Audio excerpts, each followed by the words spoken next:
Halo semua, selamat datang kembali di channel YouTube saya, Charles Lee. Gimana kabarnya buat teman-teman? Saya harap teman-teman sehat ya, dan saya harap tetap cuan seperti itu.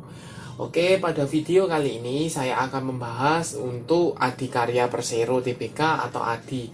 Kenapa saya bahas ADI? Karena ada rencana dia akan menyelenggarakan right issue ya. Kemudian kapan jadwal dari right issue-nya, kemudian berapa harga pelaksanaan dari right issue, kemudian berapa rasio antara saham baru dengan saham lamanya. Simak video ini sampai selesai. Buat teman-teman yang baru pertama kali mampir ke channel YouTube saya ucapkan selamat datang, selamat menonton. Semoga informasi yang kami sampaikan melalui video-video yang kami buat bisa bermanfaat buat kawan-kawan semua untuk membantu pengambilan keputusan. Buat teman-teman yang sudah like, share, dan subscribe channel YouTube saya ucapkan terima kasih banyak atas support dan dukungannya sehingga channel ini bisa berkembang sampai sejauh ini.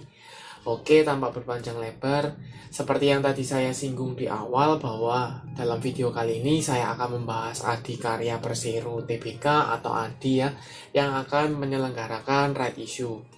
Seperti yang teman-teman ketahui, harga untuk ADI sendiri hari ini ya, tanggal 18 Oktober 2022 itu saham ADI ditutup koreksi ARB ya, minus 6,43% ke level 655. Mungkin teman-teman bertanya-tanya, ada apa sih? Kenapa ADI ini ARB ya, atau auto reject bawah? Ini saya coba cekkan ya beritanya ya. Ini dari CNBC Indonesia.com ya. Bangun proyek Jokowi, Adikarya right issue 3,87 triliun rupiah. Ini baru beritanya tanggal 18 Oktober ya. Jadi cukup baru. Kita lihat cek beritanya ya. Adikarya Persero atau ADI akan melakukan aksi korporasi penambahan modal melalui skema penawaran umum terbatas atau PUT kedua ya, dengan hak memesan efek terlebih dahulu atau HMETD atau right issue sekitar 7 miliar saham baru seri B. Ya, jadi ADI akan menyelenggarakan right issue dengan mengeluarkan sekitar 7 miliar saham baru seri B. Kemudian mengutip informasi keterbukaan informasi dari Bursa Efek Indonesia, Adikarya menargetkan perolehan dana sebesar 3,87 triliun rupiah, di mana untuk penyertaan modal negara atau PMN itu sebesar 1,976 triliun rupiah, sedangkan untuk publik ya investor itu sebesar 1,898 triliun rupiah. Nah, jadi cukup clear ya. Pemerintah akan mengambil haknya ya, seperti itu. Kemudian berapa sih rasionya di sini? Pemegang 10 juta saham lama perseroan yang namanya tercatat dalam daftar pemegang saham atau DPS perseroan pada tanggal pencatatan atau recording date yaitu tanggal 26 Oktober 2022 berhak atas 19.783.232 lembar saham yang baru atau HMETD-nya, atau kita bisa lebih sederhanakan yaitu setiap 10 lembar saham Persero yang lama akan mendapatkan 19,7 ya, 19,7 lembar saham yang baru seperti itu. Dengan harga pelaksanaannya berapa? Yaitu Rp550 per lembar saham. Ya, cukup clear ya. Rasionya adalah 10 banding 19,7. Ya, 10 lembar saham yang lama akan mendapatkan 19,7 saham baru. Kemudian harga pelaksanaannya yaitu Rp550 per lembar saham. Nah, seperti itu ya. Jadi cukup clear. Kemudian tujuannya apa sih? Dia menyelenggarakan right issue ini tujuannya untuk apa? Right issue akan meningkatkan kapasitas pendanaan perusahaan untuk pengembangan bisnis. perusahaan, sehingga kinerja pasca right issue akan diproyeksikan akan mengalami pertumbuhan berkelanjutan. Jadi right issue-nya ini untuk penambahan modal perusahaan supaya bisa mengembangkan atau ekspansi bisnisnya lebih bagus ya, seperti itu. Nah, lebih jelasnya penggunaan dana right issue tersebut seluruhnya akan dipergunakan untuk peningkatan kapasitas usaha perseroan dalam penyelesaian proyek strategis nasional ya, antara lain proyek tol Solo Yogyakarta ya, kemudian Kulon Progo, tol Yogyakarta Bawean, kemudian SPAM, Krian, dan Serpong Timur, dan pengembangan bisnis lainnya ya. Jadi cukup jelas bahwa tambahan modal ini melalui right issue ini akan digunakan untuk tambahan operasional ya, pembiayaan operasionalnya, sehingga bisa mengembangkan usahanya jauh lebih baik lagi, seperti itu. Kemudian kapan jadwalnya? Untuk jadwalnya ini pasar reguler dan negosiasi itu come date-nya tanggal 24 Oktober 2022 ya, atau pekan depan. Kemudian ex-date-nya yaitu satu hari setelahnya, yaitu tanggal 25 Oktober 2022. Sedangkan untuk come date-nya pasar tunai yaitu tanggal 26 Oktober 2022 ya, bersamaan dengan recording date-nya. Kemudian ex-date pasar tunai yaitu tanggal 27 Oktober 2022. Sedangkan untuk pendistribusian hak pemesan efek terlebih dahulu atau HMETD-nya itu tanggal 27 Oktober 2022. Kemudian haknya itu bisa ditradingkan atau bisa dijual belikan atau mulai dikonvert ke sahamnya ya, itu tanggal 28 Oktober sampai dengan 8 November 2022 ya. Akhir pembayaran pemesanan efek tambahan itu tanggal 10 November 2022 ya. Cukup clear ya, teman-teman bisa tradingkan. Kalau misalnya teman-teman sudah punya sahamnya kemudian tidak mau untuk right issue-nya, teman-teman bisa menjual atau diperdagangkan itu tanggal 24 Oktober sampai dengan 8 November. Kalau teman-teman seandainya mau convert ke sahamnya, maka dalam range waktu tersebut dari tanggal 28 Oktober sampai dengan tanggal 8 November, teman-teman bisa convert atau exercise HR-nya tersebut. Ya. Oke. Yang lainnya itu untuk jika teman-teman tidak menyelenggarakan atau tidak mau ambil ya, masih ada sisa dari saham atau haknya itu, maka akan diambil oleh standby buyer ya, atau semuanya akan diambil ya standby buyer-nya, seperti itu. Sehingga periode penyerahan efek itu tanggal 1 November sampai dengan tanggal 10 November 2022, penjataannya tanggal 11 November ya. Kemudian pengembalian kelebihan uang pesanannya itu tanggal 15 November 2022. Nah, kita kembali ke chartnya ya. Nah, secara chart atau secara tren hari ini ya, saham ADI ini mengalami koreksi atau auto reject bawah. Kenapa? Karena teman-teman atau mungkin beberapa broker itu menilai bahwa harga pelaksanaannya itu jauh di bawah harga pasarnya. Kenapa? Kalau teman-teman cek ya, harga pasarnya sekarang itu di sekitar 600-an ya. Let's say di penutupan hari ini 655 ya. 655 ya. Berarti itu jauh di atas harga pelaksanaannya, yaitu di sekitar 550. Sehingga ini membuat ya, teman-teman yang sudah punya atau broker-broker yang sudah punya saham ADI ini cenderung untuk jual dulu sahamnya ya, kemudian tunggu kembali di kisaran harga pelaksanaannya, seperti itu. Kenapa? Kalau teman-teman mungkin ikuti analisa atau ikuti beberapa video saya untuk pembahasan dari right issue ya, itu biasanya kalau saham-saham yang akan menyelenggarakan right issue harga pelaksanaannya itu di bawah harga pasar, maka mayoritas harga pasar akan mendekati, ya, berusaha mendekati, atau bisa dikatakan kalau mau right issue kebanyakan itu harga pasarnya akan mendekati harga pelaksanaannya. Maybe harga pelaksanaannya bisa di atas harga pasar, kadangkala harga pelaksanaannya di bawah harga pasar seperti ADI ini. Nah, bedanya apa?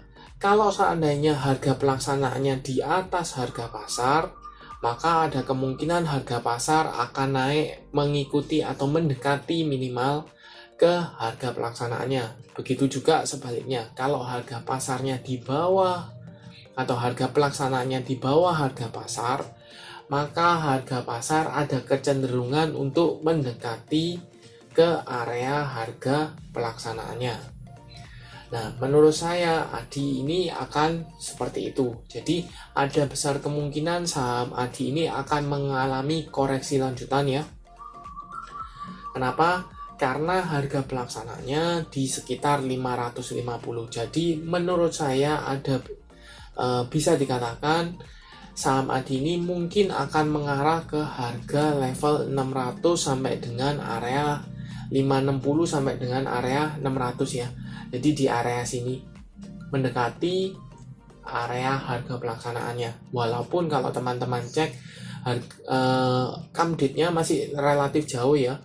Masih 1 minggu lagi, tetapi kecenderungannya itu harganya akan dibuat mendekati. Tetapi saya rasa tidak akan di bawah harga pelaksanaannya ya. Di bawah 550 saya rasa tidak mungkin, atau kemungkinan kecil seperti itu. Karena apa? Karena kalau harga pasarnya di bawah harga pelaksanaan, kecenderungannya bahwa tidak akan ditebus R-nya seperti itu. Jadi pihak-pihak berkepentingan di balik ADI ini akan berusaha menjaga saham ADI selama corporate action-nya ini di atas harga 550. Let's say perkiraan saya di sekitar 560 sampai di area 600 ya, di area sana. Seperti itu. Nah, kalau teman-teman lihat based on technical analysis, ini cenderungnya dia sudah mulai bergerak downtrend ya.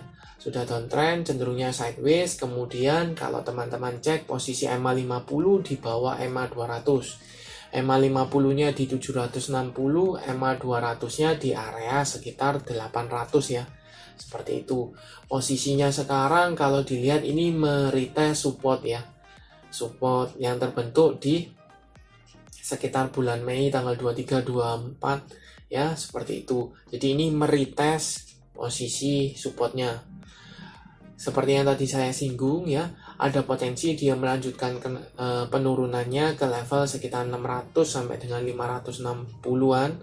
Kemudian kalau teman-teman cek posisi body candle dengan volume ya, dia koreksi cukup dalam atau ARB dengan volume, disertai dengan volume. Jadi dia confirm ada distribusi atau jualan ya, mulai ada jualan atau mulai out seperti itu. Kemudian dikonfirmasi kembali oleh garis MACD yang mengarah ke bawah ya. Kalau sebelumnya dia memang cenderungnya sudah mengarah ke bawah, tetapi beberapa hari ini sudah candlenya atau secara arah trennya itu lebih ke bawah, jadi menunjukkan apa, ada tekanan atau dorongan jualnya cukup tinggi. Kita coba cek broker summary-nya ya. Ini pakai Hodge ya, Mirai. Kalau teman-teman cek ini ADI ya, koreksi 6%-an ya, 6,42%. Kalau teman-teman lihat broker summary-nya hari ini cenderungnya dia distribusi. Kenapa saya sebut distribusi? Kalau teman-teman cek YP ya, misalnya ini kita bahas satu persatu ya, YP. YP ini ambilnya 73.000, tapi dia jual 67.000. Jadi kurang lebih dia akum atau dia masih ambil itu sekitar selisihnya ya. Jadi dia masih ada akumulasi. Tetapi kalau teman-teman lihat seperti BQ ini tidak ada ambil ya, tidak masuk 10 besar.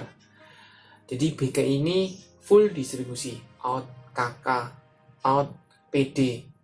Ini ada distribusi, tetapi dia ada ambil ya 16.000. Jadi kurang lebih sekitar 9 ribuan dia buang barang. Ya. Jadi jelas Biki, KK, DR ini buang barang ya, kemudian LS ini buang barang. Ya, CP ini cenderungnya dia akumulasi, CC juga akumulasi, LS, YU ini buang barang seperti itu. Jadi mayoritas dalam posisi seperti ini ADI distribusi ya. ADI ada distribusi. Kemudian kalau dilihat foreign flow-nya ya, ini sekedar untuk informasi tambahan ya. Saya tidak tidak mengetahui bahwa ADI ini diakumulasi oleh asing atau tidak, tapi mayoritas menurut saya diakumulasi oleh bandar dalam sendiri ya, domestik ya, seperti itu. Tetapi foreign bisa sekedar informasi tambahan bahwa foreign secara ini ya masih inflow ya. Kalau minggu kemarin itu cenderungnya outflow, minggu ini cenderungnya masih inflow ke saham ADI seperti itu. Tapi pergerakannya mungkin tidak terlalu signifikan ya, jadi cukup clear. Kita kembali ke chartnya. Seperti yang tadi saya omongkan ya, saya analisakan bahwa ini ada tekanan jual. Kita coba broker summary-nya, kita coba cek. Ternyata memang betul distribusi ya, ada distribusi sehingga semakin confirm bahwa ada tanda-tanda dia akan melanjutkan penurunannya seperti itu.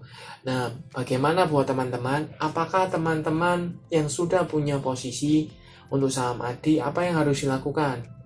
Kalau teman-teman misalnya ya, ini sekedar saran.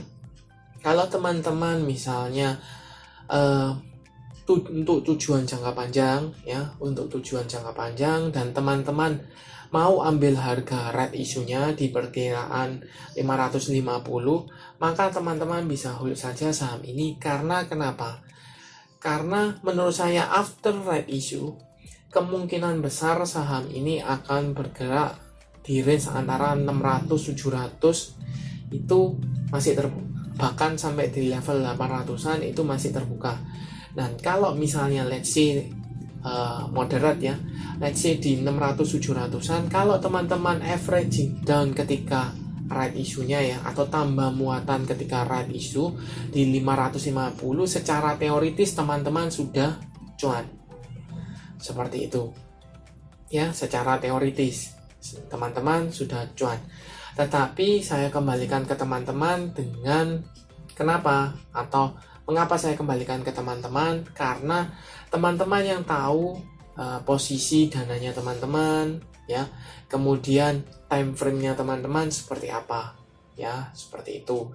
Kalau seandainya dananya teman-teman masih ada dan tujuannya memang uang dingin dan tujuannya jangka lebih panjang, maka menurut saya cukup menarik kalau teman-teman bisa ambil harga right issue-nya ya, atau teman-teman tebus right issue-nya seperti itu. Kenapa? Seperti yang tadi saya singgung bahwa ada potensi harganya itu akan kembali ke normalnya ya, minimal di level 600-700 bahkan sampai 800. Saya tidak bilang bahwa tidak mungkin di atas 1000, mungkin saja di atas 1000, cuman kalau dilihat posisi ekonomi makronya ya, ada potensi resesi, kemudian suku bunganya naik, kita pakai yang jangan yang tinggi lah, kita pakai yang moderat aja.